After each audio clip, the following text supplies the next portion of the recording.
we want to talk with you about teacher retention. We are prepared to explore models and strategies together on an issue that is, oh gosh, so pressing for everybody today in schools.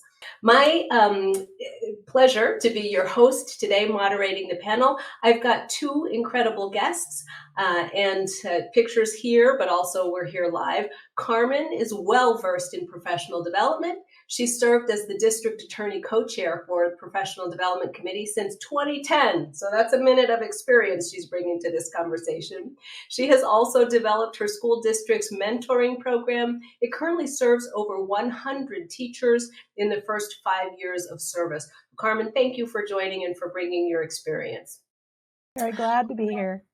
I also bring you Pete Lyda. Pete is a partnership manager for Insight Education Group. He works to support districts through strategic planning development and implementation.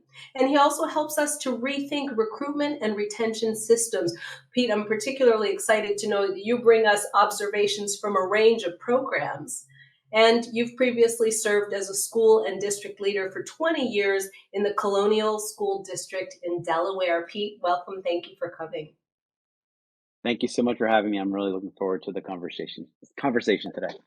As we get our conversation going, of course, I've got an agenda for you, but I'd love to launch a poll and find out from all of you joining us to find out what is most pressing for you right now. Is it program level models? Is it considerations related to mentorship, PLCs, and professional development?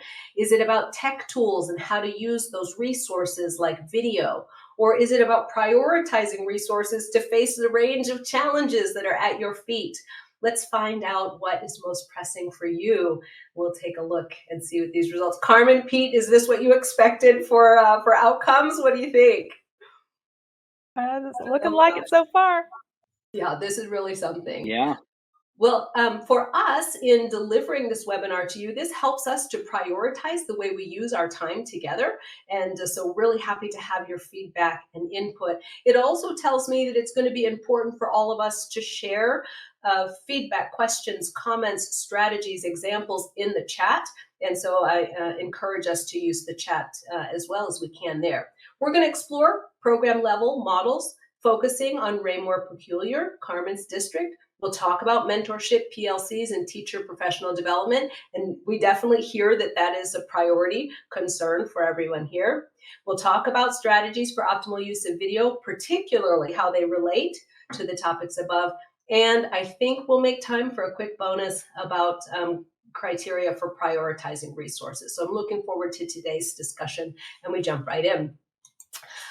When we think about program level retention models, Pete and Carmen, we know that if something is brought in at a system level, it's more likely to have a greater impact than one teacher working alone. What are some of your thoughts about these priorities and any initial observations here? I'd say without that system approach is important, especially if you're in a multi-building district. Because you're right, the equity that could, or the inequity that could occur if you have that systems approach could be detrimental, because you might have one building that's just knocking it out of the park with the supports, and one building that maybe their resources aren't quite the same, or they don't have the energy that the other building has. So I do believe that systems approach is going to get the biggest bang for your buck.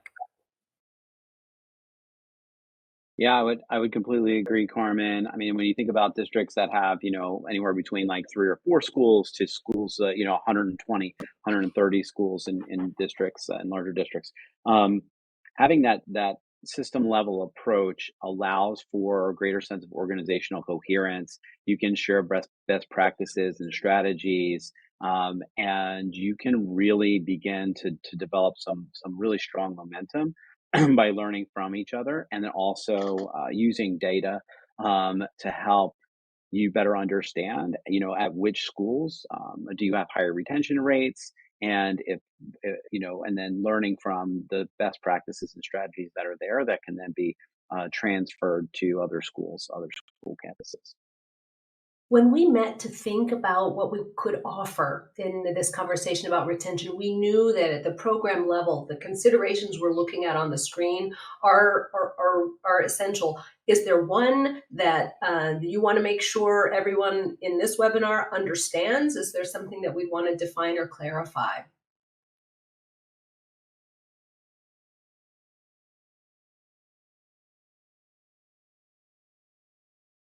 So Pete, do you have anything you want to add on the PLC component? Well, I was actually not thinking about PLC, but I was thinking about the school and district culture. I think that, creating a strong culture in a school district really makes the world of difference in retaining educators, right? And if you have a strong retention rate, most likely your best recruiters are your current staff who are going to help build out that system for recruitment. And so I think if I was gonna say, of these four things, which might I spend more time on, I would probably go with spending more time on making sure that your culture is strong. Agreed. Carmen, I'm going to ask you actually to tell us a little bit about Raymore Peculiar. I know anytime we talk about something at a programmatic level, it's really important to bring an example. It helps us to picture what the concepts look like in action. And so as we shift to focus on Raymore Peculiar as our case example today, what would you like for us to know about the district? So we are actually a suburban district just south of Kansas City on the Missouri side, and we are a two-community consolidated district. So we have more like a bedroom community called Raymore, and we have a little bit more of a rural community called Peculiar. And so those districts have been consolidated to make up our current district. But what we see here in Raymore Peculiar are a lot of teachers that are coming to us right out of college. We have several universities in the Kansas City area or nearby. But then we also get a lot of teachers who maybe float around from other districts for various reasons, different opportunities and things like that.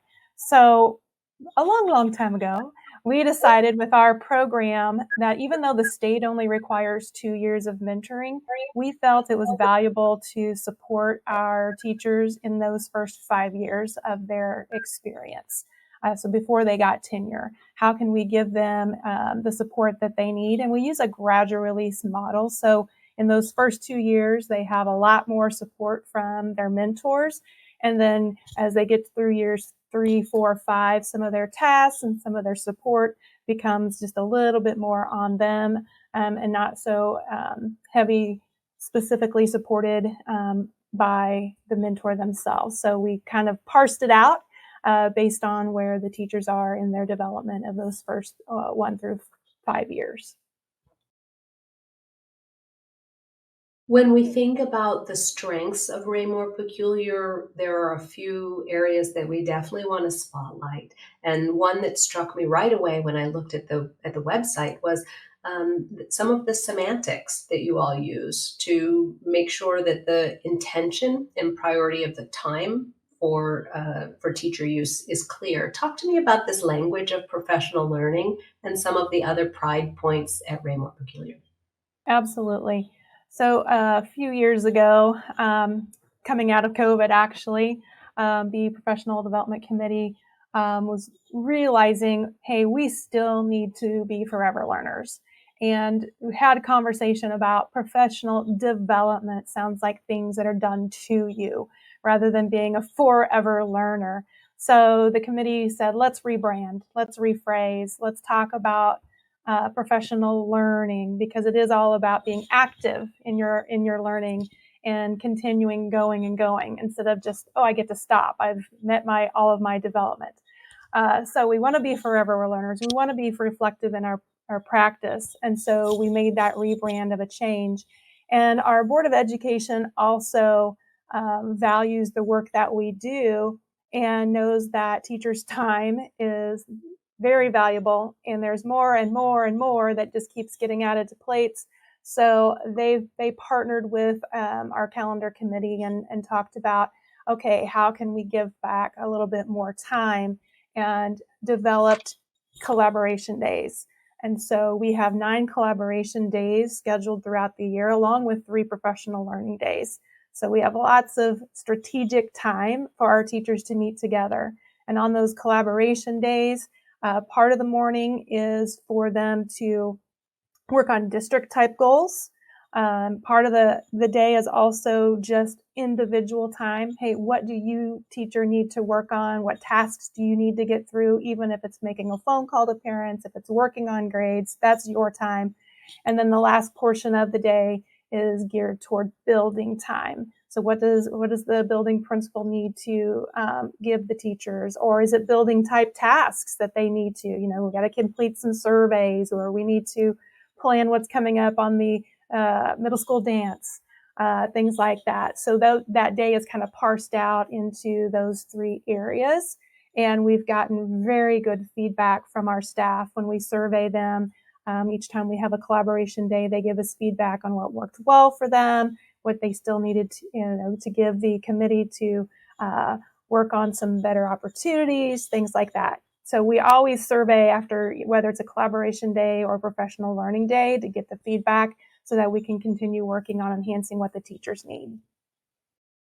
I want to push a little bit on the question of surveys and help others to understand exactly how technical or mechanical or operational it is. Are these just Post-it notes people are sticking on the door as they leave a session? Is it collected in a systematic way? What does it look like in operations, Carmen? Sure. So we actually use a Google form and let them do some demographic selections. And then we have some preloaded questions that we ask them about those particular things that they might have learned, how they might use the information later.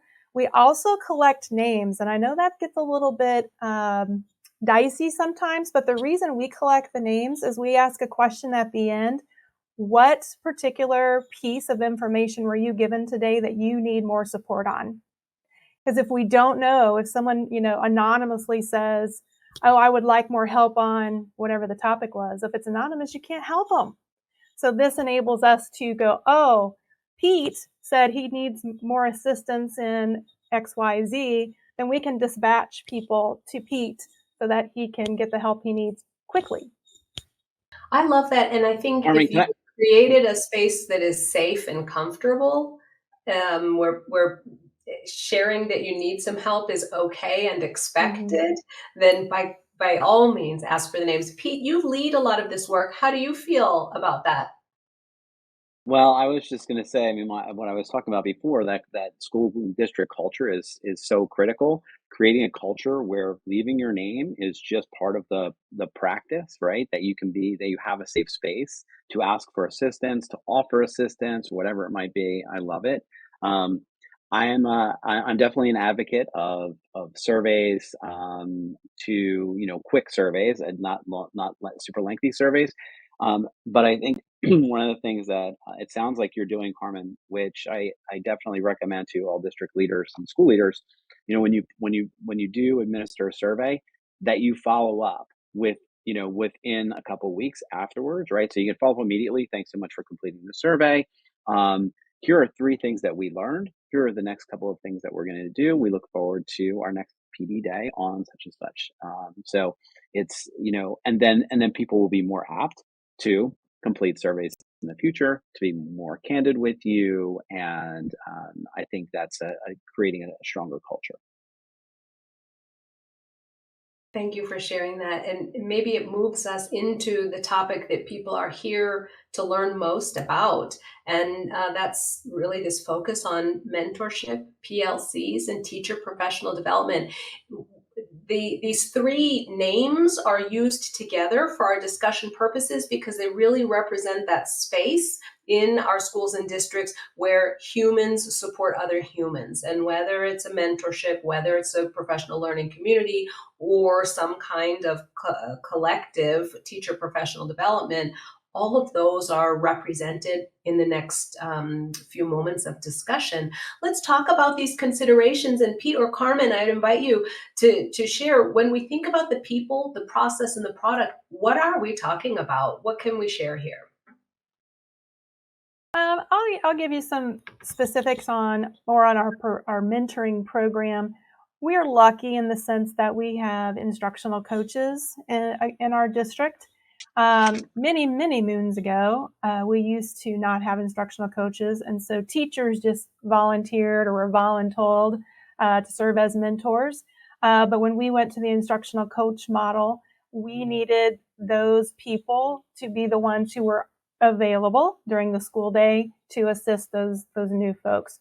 So we value having the instructional coaches that can not only serve to assist your any teacher, but it's specifically mentor those new to education. And so we've been doing that since 2007, having our instructional coaches serve as mentors.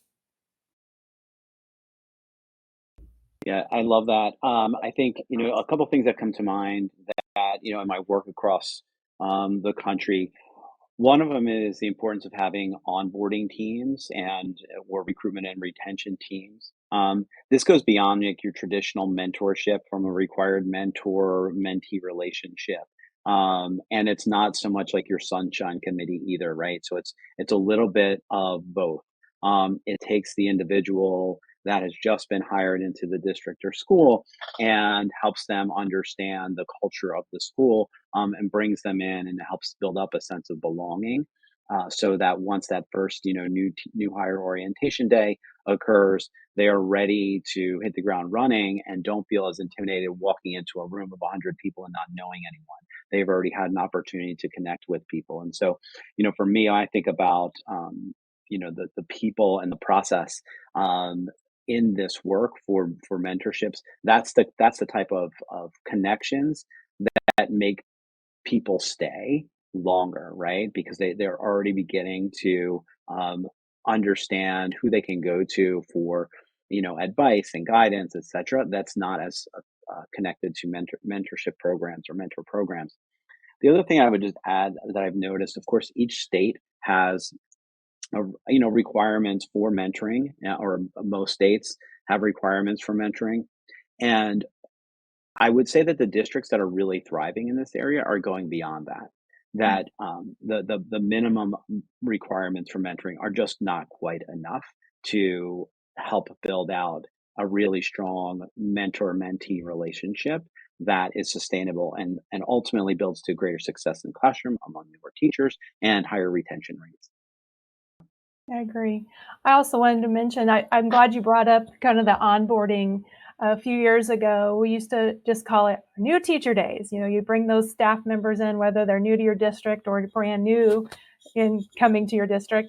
And we had some feedback on one of our surveys. It's like, but I'm not a new teacher. And so just that titling kind of put their teeth at edge a little bit. So we rebranded. We do jumpstart days, and bring them in and pre-survey them to figure out if you are a veteran teacher just new to our district, what are you going to need?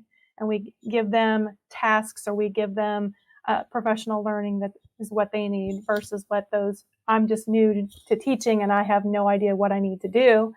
And then we also give them the veterans new to us a resource person, which of course is a play on our Raymore Peculiar. We call them RPs.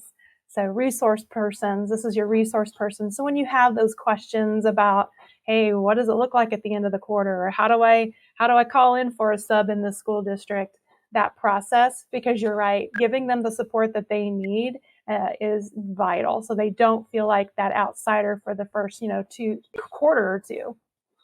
Carmen, there was a question. I think people were curious to know if in your model, the people who have coaching roles, is that their full-time dedicated work, or is it a partial responsibility? Are you relieved of one class period in order to mentor? Can you talk about that specific for Raymore Peculiar? And Pete, can you also share what you've seen in other in other models? Absolutely. So when we brought in the instructional coach model back in 2005 or 6, it was decided by the administrators at the time and the school board that those needed to be dedicated full-time coaches.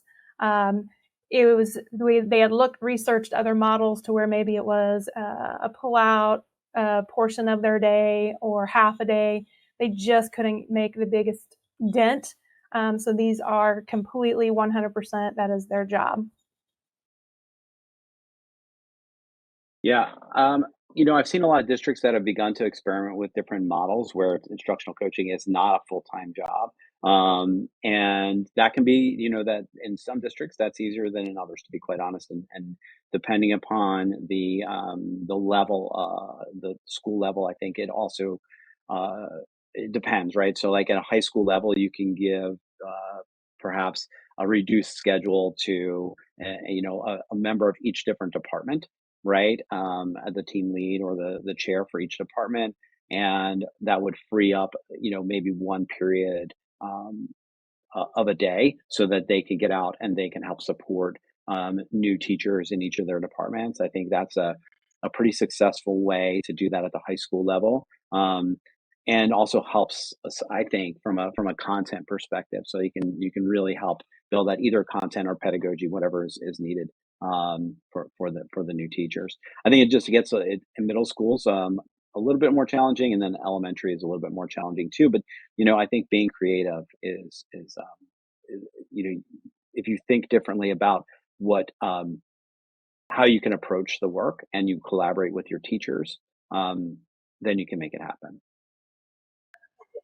While we're fine tuning, let's talk a little bit about the audience and this question we're being very careful with of what needs to happen differently for teachers who are new to the profession versus teachers who are just new to our particular programs. What kind of differences should there be in the way we provide for them?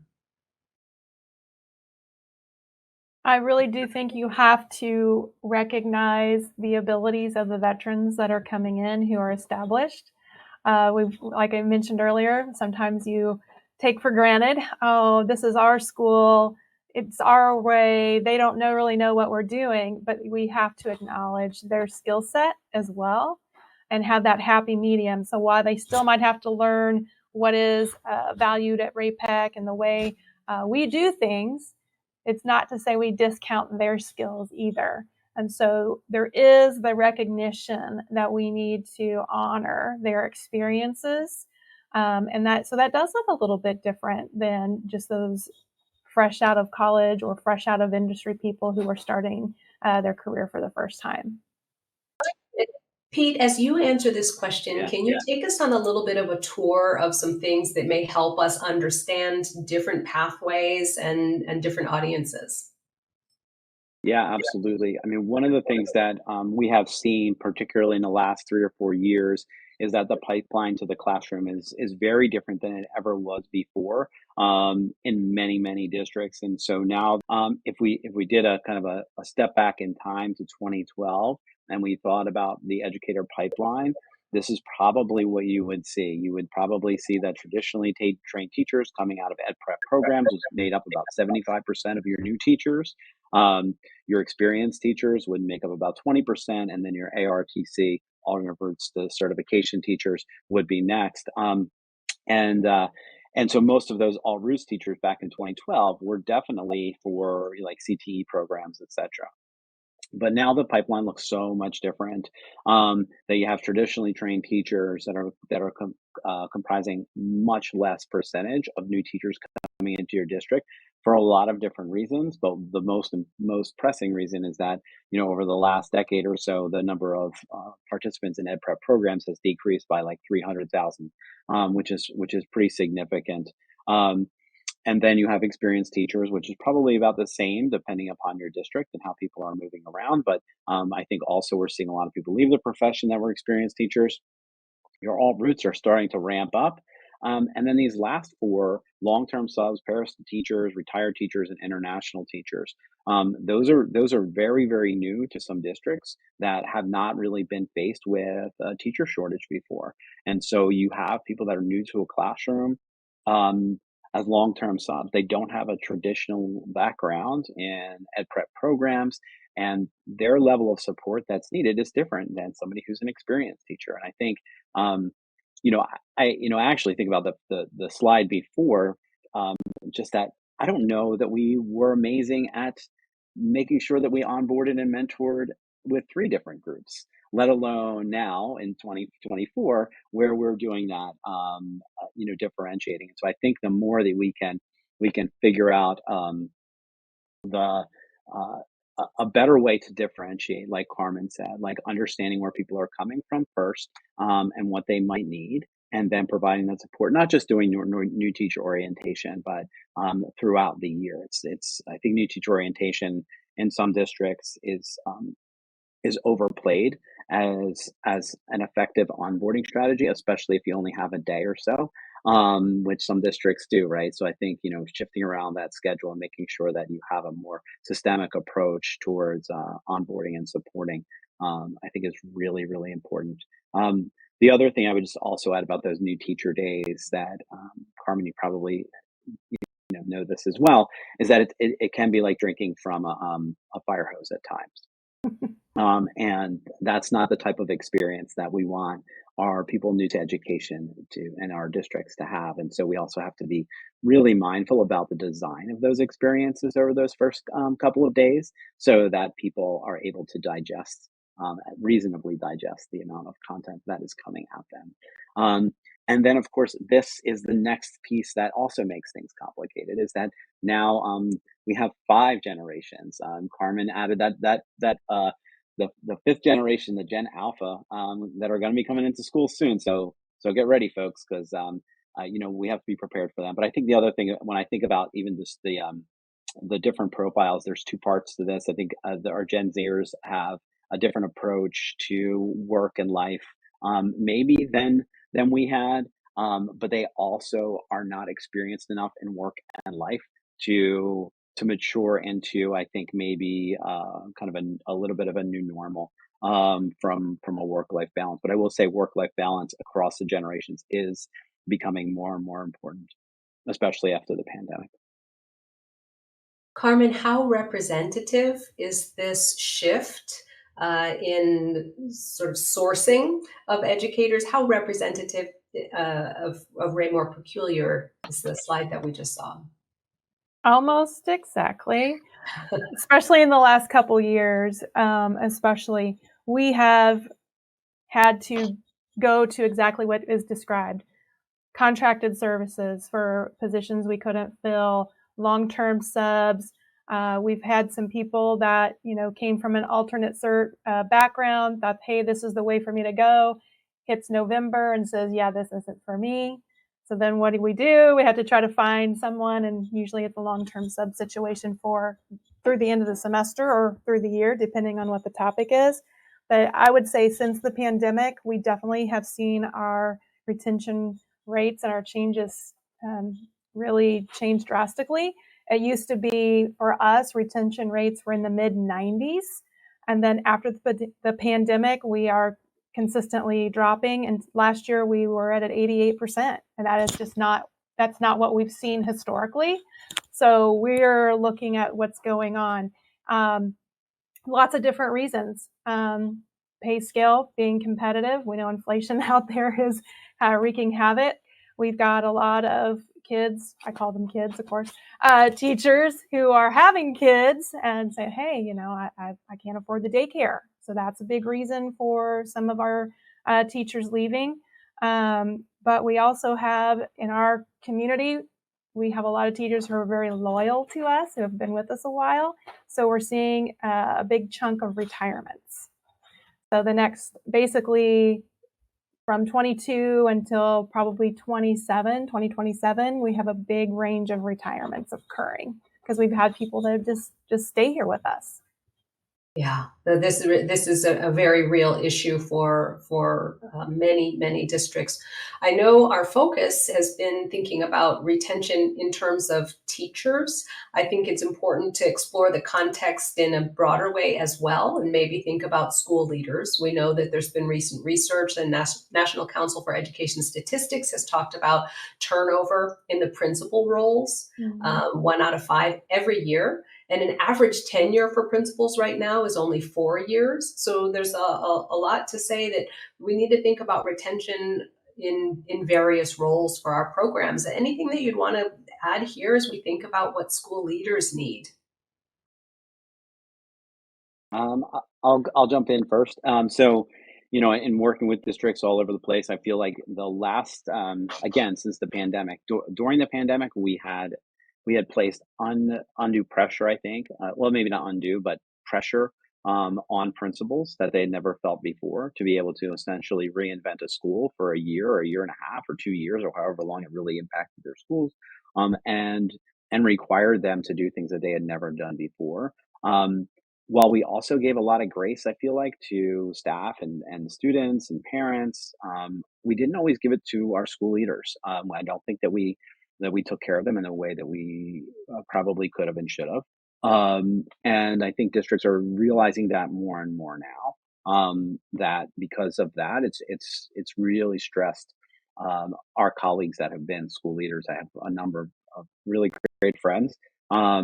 That have really questioned whether or not being a school leader is the right decision, um, because they just can't seem to get it right, so to speak. I would agree. I think one thing that is very important is having those thought partners, or just an accountability partner, whatever you want to call it, but somebody that they can turn to. Hey, I'm thinking about this. Hey, I'm concerned about that. So they aren't isolated, because that's when they start feeling isolated. That's when a lot of this makes it overwhelming for them. And hey, this is too much for me. Their plate just gets piled on, piled on. Having other good support that can help them, like we have instructional coaches, because they are a great thought partner to the principal as well.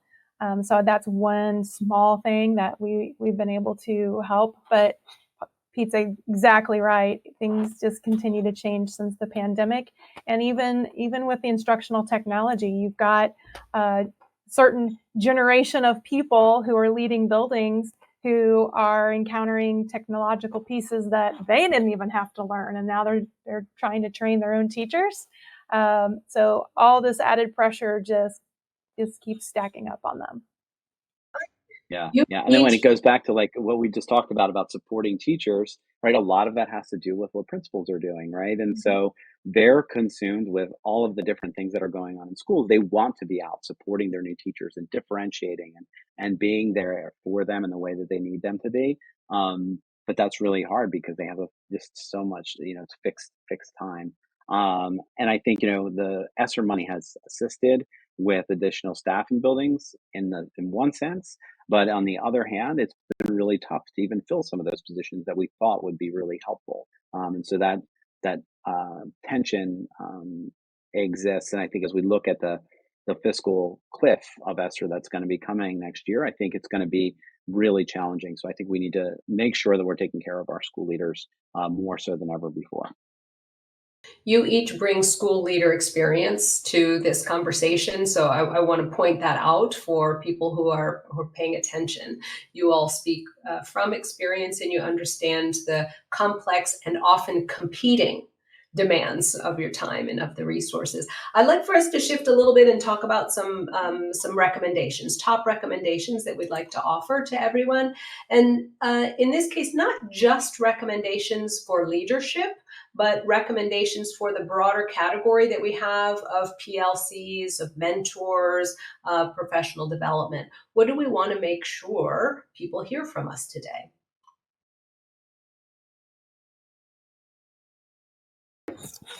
I would say you want to start asking about what the needs are. To Pete's point earlier, we won't be having the ESSER funds any longer to get some of those things. So some big decisions are going to have to be made budgetarily.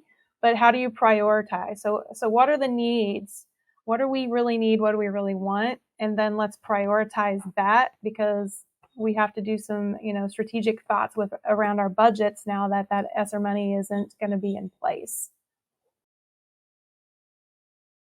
Yeah, and then I'm a big fan of just thinking about big and small gestures on a daily basis, right? So when, the small gestures of just being a really good human being, a really good listener. Those kinds of things, saying hello and being kind are I think are really, really critical. And I know it's not always easy to do when you're in the moments of stress, that may come up, but I think it's important for people to just, create that type of culture. I'm seeing some applause floating across the bottom of the Mhm. screen for these contributions. It's wonderful. I wanted to add also, if you're aware of a need that you have, whether you're a school leader, a new teacher, or a new to a program teacher, if you're aware of a need that you have, pull together some others who may share that need, create some kind of affinity group, whatever you want to call it, and understand how to advocate or ask or shine a light on what's there. Don't make people guess. Don't wait for a survey. When you become aware of a need, let people know, because it's likely that there's a solution there that people want to get into your hands. Other recommendations? I like what you were PLC. saying, Wendy, about kind of those small groups.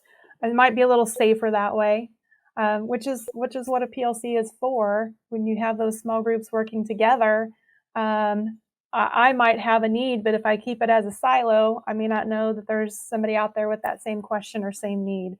And so, being vulnerable, having that culture that can communicate and talk, and you don't have to wait. That's the wonderful thing about where we're at with technology right now. You don't have to wait for the district to decide, here's what you need. No, you can go out and seek. And that's like EdWeb is a perfect opportunity, or the teaching channel, where people can go and actually get what they need when they need it. I love this. We Yeah. had the suggestion of listening to others, and so maybe we can hear from one person. This is a teacher that I had the opportunity to meet in Oakland, California. A video clip from the teaching channel. Invite people. It's just a 55-second clip, so don't leave and go to fix a coffee. You'll miss it. But I would invite people to watch and listen for the emphasis on building community, for the focus on classroom culture, interpersonal connections, thinking about teacher feedback in general, and having an all year mentality. So let's take a look at this video as we hear from this teacher. I think for new teachers, the biggest thing to support them with might be at first is like how to build a community, how to build a classroom community. Lots of times in grad school classes, it's so focused on teaching students how to read or teaching math strategies, but so much is actually built into the culture of the classroom. And that not only includes classroom management strategies, but also just strategies in general on how to have students connect with each other in a positive way. And so I think it's so important for teachers to receive that sort of feedback and instruction and professional development, and really seeing how to build that community throughout the year and not just in the beginning of the year. I love hearing the teacher voice, and this is what I think we're encouraging educators to do: listen to one another, and encouraging leaders to listen to their team members. What do you think about that clip? Is it representative? 100%. And it goes back to like how we onboard new teachers. I'm going to give a really quick story if that's okay. My son's girlfriend just became a new teacher, and she had two experiences this year for various reasons. But she started out at one school, and they basically just kind of threw her into the classroom and didn't really give her a lot of support or flexibility in how she taught. So she had made a decision. The school was going to close at the end of the year anyway. She decided to shift to another school, and she got hired. And this is just less than a month ago, right? So she gets hired into this new school, and they've had substitutes in there most of the year in this particular school, which is sad in itself, right? And so, of course, you know, an approach could be, well, we found somebody brand new. Let's put them in the classroom tomorrow, right? But that's not the approach they took. They said, we found somebody who is brand new but needs to figure out teaching still. And so they had her shadow another teacher for a couple days. and learned from them, and then had them help set up their classroom. And so that when she got into the classroom itself, she was able to be and has been able to be more successful, and it's really, I mean, it's a small gesture by having that substitute teacher in for a couple extra days because they're investing in the future of that brand new teacher. And I thought that was just really smart approach. That's the all year mentality. We want to Yep. invest for the long game.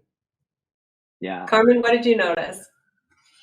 I agree. Looking at the longevity, it's not just about front loading and then, good luck, but it truly is giving that ongoing support. And in the scaffold approach, maybe I need a lot more support, heavier support all year long, but Pete, he's killing it November, and I'm still going to be there for him. I'm still going to check in, but I may not have to do such a heavy lift as what Carmen needs.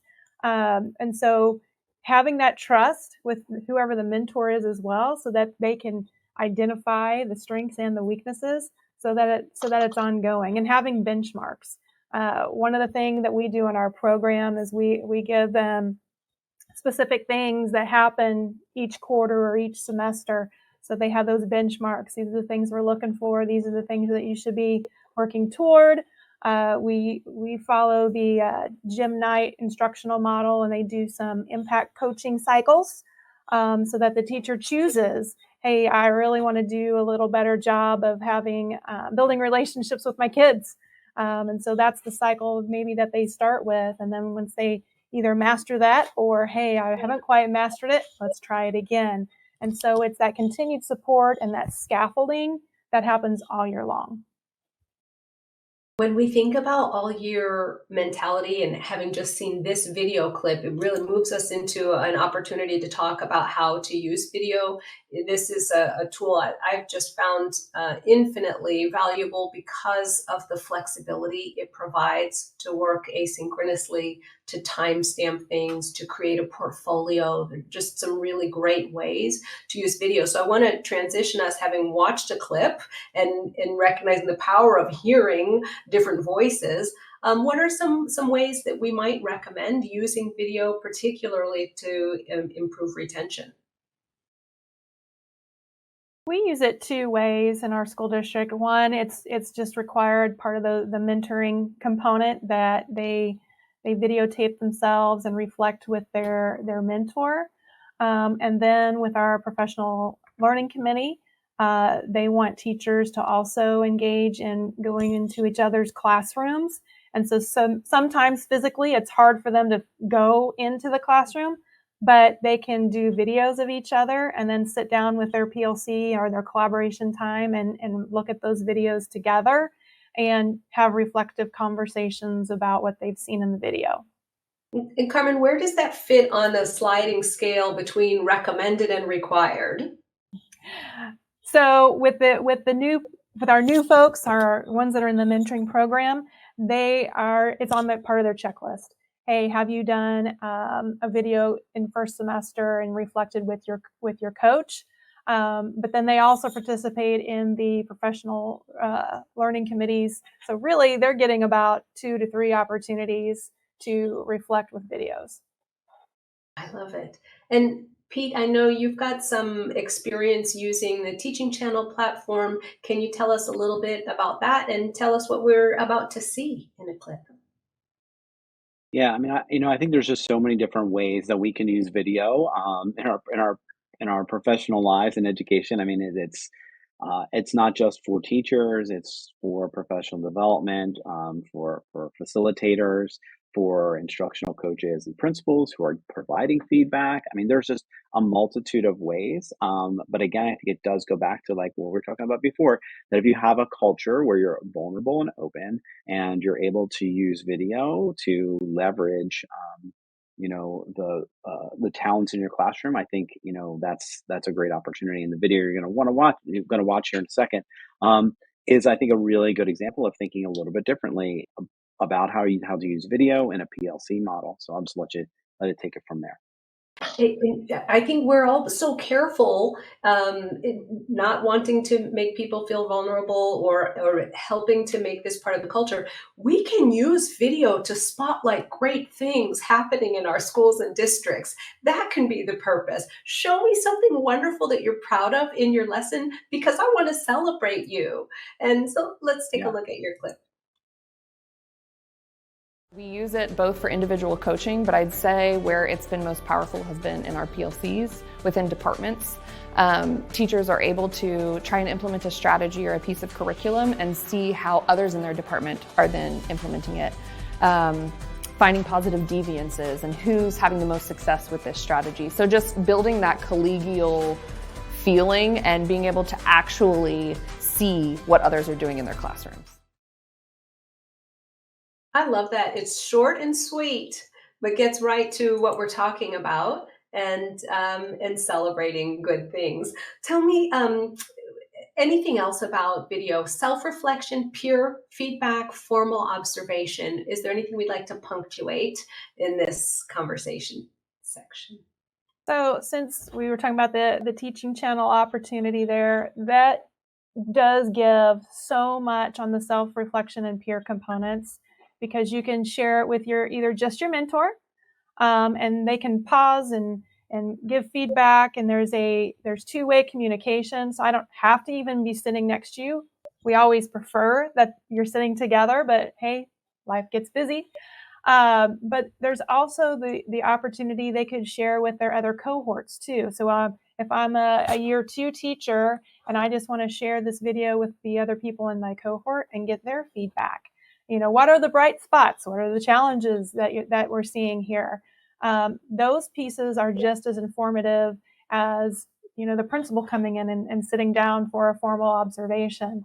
Because you get the time in a non-pressured situation to reflect and grow on your own before that formal observation comes in and has a little bit more pressure on you. And Carmen, what are we seeing here in this photo? So here we have actually that situation where a video has been taken. They're using the teaching channel tool with the teacher and the mentor.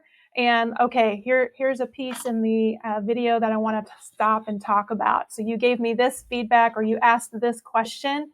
What's the next strategy to move forward? Or maybe they're highlighting something. Hey, look, last time we talked about this, you were having trouble with whatever the component was. Look what the difference is. So depending on the conversation that they've been having.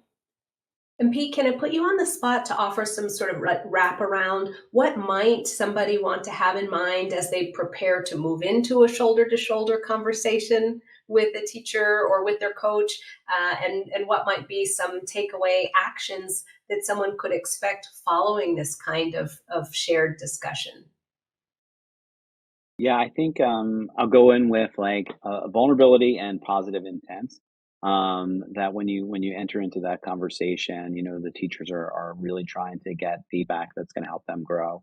And so let's think about how we can help them one little step at a time. And so if it's I'm a big advocate also of like small action steps, um, bite-sized action steps that will help individuals grow, that are really specific, that things that they can practice the next day or very shortly after. So that's a direction that I would recommend in any coaching platform, but you can, or any coaching model, but you can really see that in video, and then you can go back and check, um, around how that went, and then continue to tweak from there. It's just like, I think of video coaching in schools just like I think of video coaching in sports. That's a great analogy. It's so normal. It's been normalized in that environment, but aren't we working towards the same excellence? Right. Yeah, we should have the Exactly. same. I want to emphasize that in this kind of webinar and this kind of conversation, people are really looking for specifics. Tell me what to do. My intentions are good. I need some direction. And so I'd like to invite each of you to offer a call to action and see if we can move some people to think about the next steps that they need to take. What might you offer as we think about advice related to retention in general, not just our last topic of video, but what do we want people to think about, Carmen? Absolutely. I really think you just need to identify ways to continue to make your teachers feel valued. Their work is vital. I mean, it's a hard job.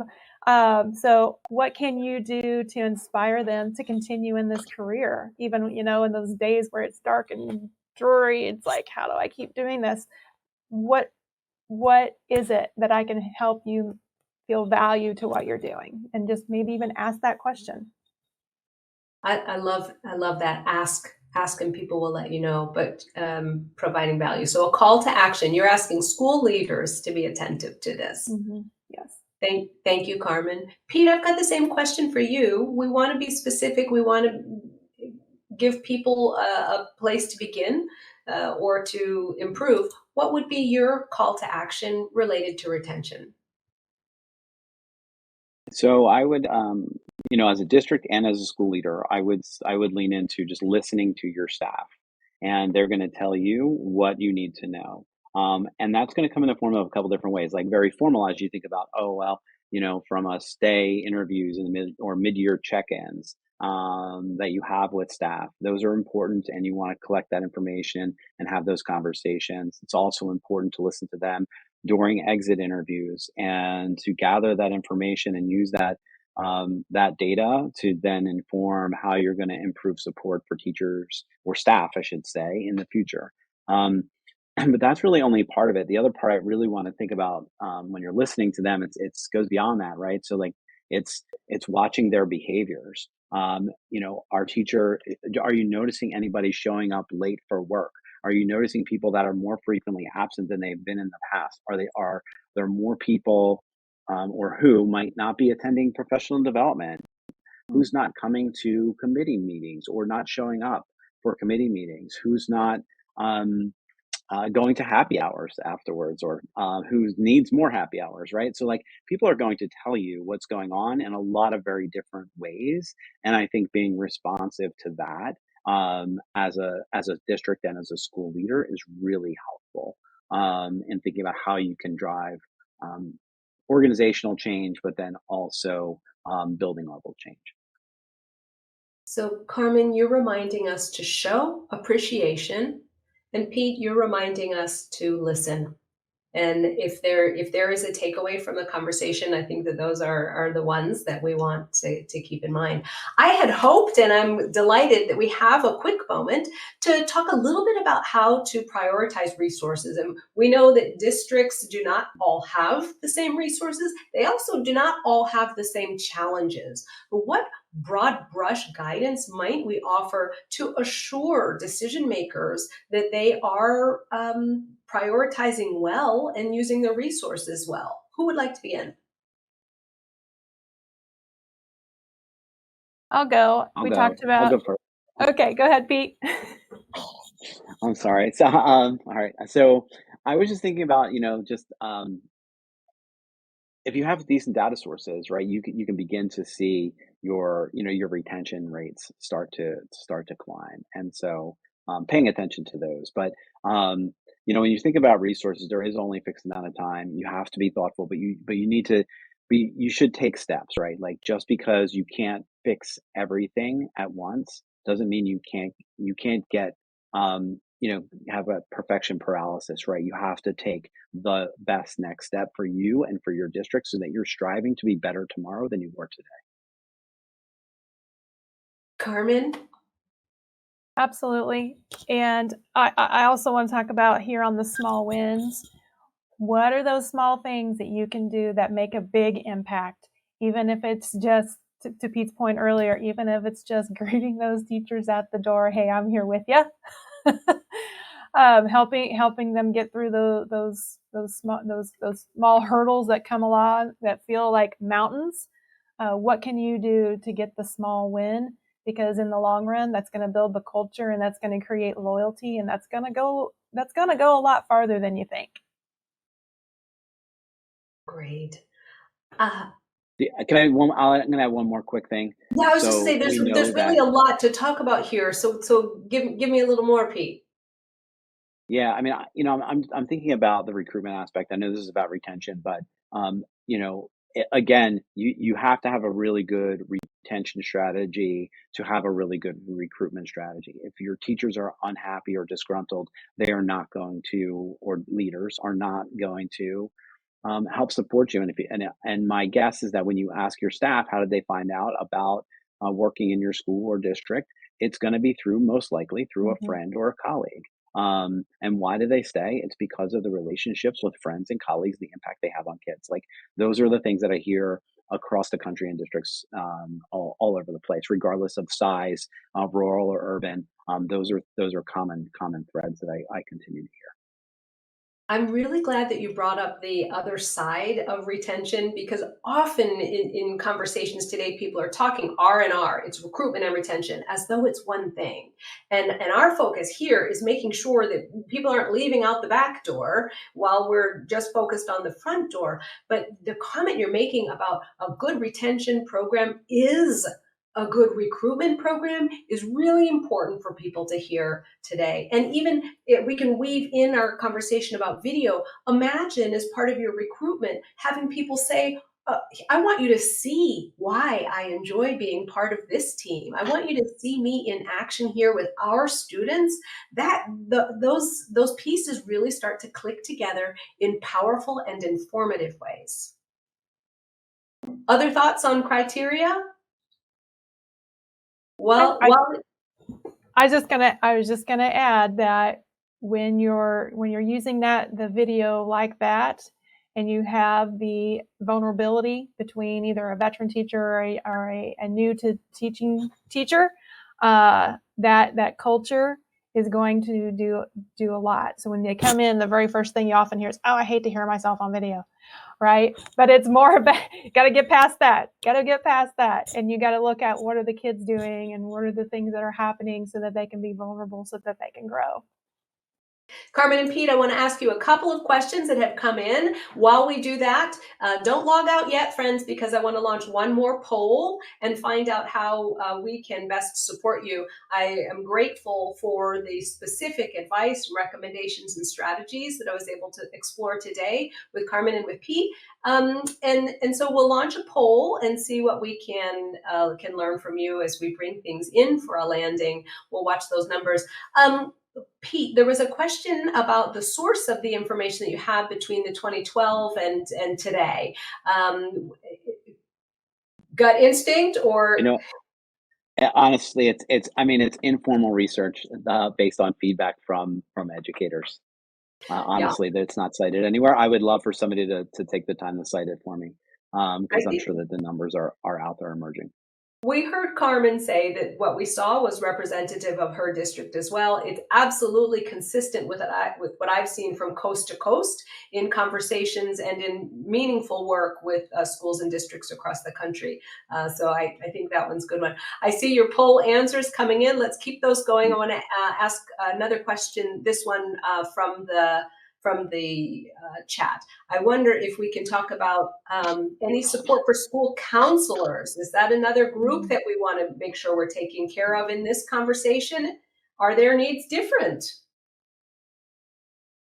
I would say their needs are very different. Even within the school system, your secondary counselors are different than your elementary counselors. They have slightly different components that they both work on. So I do believe they need different supports than classroom teachers. What's the first step in getting started with a mentorship program?